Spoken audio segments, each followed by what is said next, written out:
Good morning po. Welcome po sa Everyday God.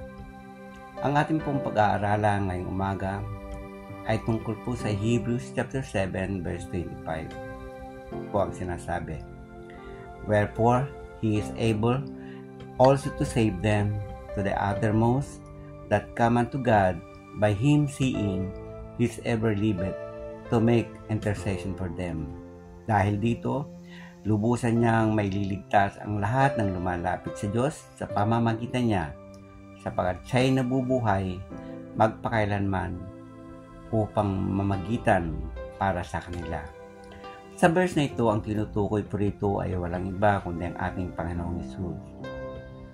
Ang layunin niya, mabigyan tayo o mailapit tayo at mamagitan siya para po sa kaligtasan ng bawat nilalang.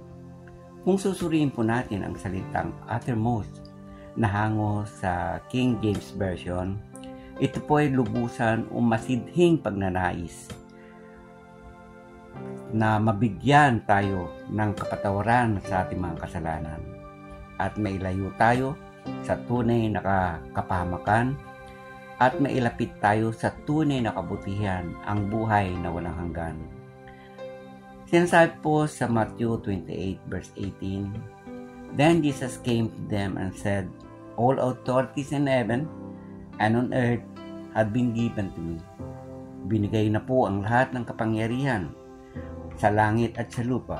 Kasama na po dyan, number 1, ang forgiveness, ang pagpapatawad po sa lahat ng ating mga kasalanan. Number 2, healing, kagalingan po sa lahat ng uri ng karamdaman. Number 3, salvation, kaligtasan po sa lahat ng lumalapit sa Kanya. At ang number 4, ang eternal life po, ang katiyakan po sa buhay na walang hanggan. Sinasabi po sa John 8:51, "I tell you the truth, if anyone keep my words, he will never see death." Hindi po literal na hindi na po tayo mamamatay.